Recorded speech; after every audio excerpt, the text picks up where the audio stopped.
You go through those tweaks right now. Sure. So here we have draft 6.1, and the changes are in green. So the first change was in the new subsection E. Authority to transport a person pursuant to this section shall expire if the person is not taken into custody and transported within 72 hours after a warrant is issued by a superior judge. And then we have a couple changes in the report section.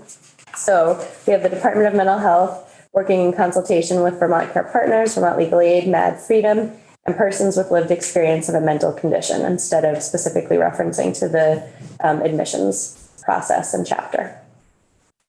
Great, thank you. And I think you fixed some other. Oh, and I fixed typo. Yeah, which is great. Okay, so before I turn it over to Karen, Wilda and Dylan and Jack, are you all three okay with those changes that we just made? Could you put health after mental and before condition? Yes, I thought it sounded kind of weird at first. Mental health condition. Yep. Thank you. What section are you in? I'm sorry. The report section. There we go. Thank you. 6.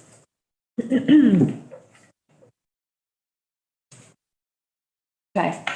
Dylan, you're good. Okay, I assume Jack's good. All right, Karen. Welcome. Thank you. For the record, Karen Barber, General Counsel, Department of Mental Health. Thank you for being flexible this morning. It's a busy day for DMH, so I appreciate the flexibility. Sure. DMH supports the language with the new additions. I think our position has remained pretty consistent in that, we want to assure people are getting the care they need as quickly as possible, but due process is such a key component of that.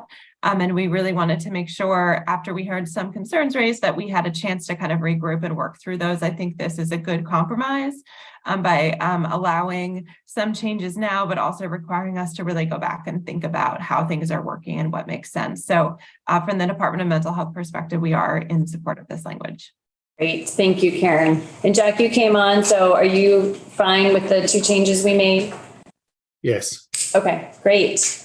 All right, Maury, questions from the committee? Question that was brought up by another committee member, or Ms. Barber. I don't know, Leslie, I don't know if you wanted to ask that. Go for it. Representative Goldman noticed that the report would go to the governor as well, and that is unusual. We don't usually send reports to the governor, or at least in my short 5 years. Just wondering what the intent was behind that, or the motivation. I think I was copying language from something else. So if you don't think that makes sense, I think that's fine. Okay. There was no intent behind it. I was just copying language I had seen before. So Okay. Nothing unusual then. Okay. Thank you. Let's take it out. I don't think Yeah, I agree with that. Yeah. Good question. All right. Any other questions for Department of Mental Health or anyone that's in the room? I would just ask as a kind of a discussion. Yeah, we're gonna have a discussion, so let's just All right, yeah. hold on. So thank you everyone who came to testify. Please feel free to stay. We are not voting it out before 10, but let's start our committee discussion. Go ahead, Art.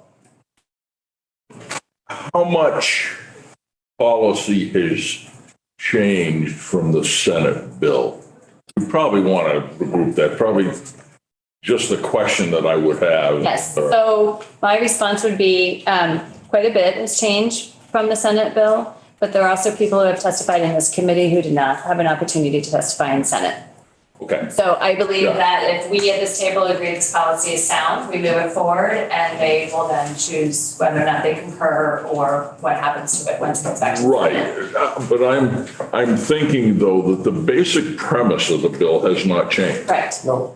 I would agree. Okay, the little bits and pieces we've added have added in, but the premise hasn't changed. The premise has not changed. I think we've been able to clarify Right. what we're trying to do. And then I think the addition of the report is key because Right. I think through testimony, we realize what's in statute, what's in practice. Yeah, yeah. It's not Yep. connecting. So Yep. that's work on No, that. I agree, that's added in. Yeah. And the stuff would clarify, but overall, the idea of being able to transport while a warrant's in process was the key of the. Right, yeah. Okay, Yeah, and I think the fact that we added in the 72 hours is really important. right, that's different, yeah, Yeah. that's no, Title is really helpful. Anyone else, Mari? I support it, especially since there was so much work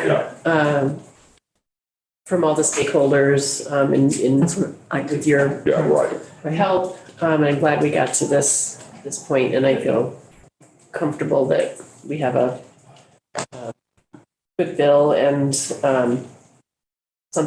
this will set something in place to move forward with and continue making improvements. Definitely. So we will definitely come back to this next year if it gets across the finish line this year.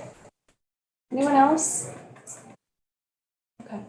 So we'll come back to it just to, take a vote. It seems like everyone's in favor. So we'll come back at some point to take a vote. But for now, I think we are done. We're on the floor at 10. We are back here. Claire, remind me, are we back here after the floor or at lunch? At one. At 1. So we are back here at 1.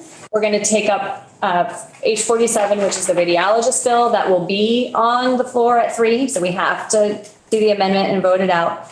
And then potentially we'll do a walkthrough of 206, where the Senate has added a lot, and get an update maybe on where some other bills are. So we'll see you back here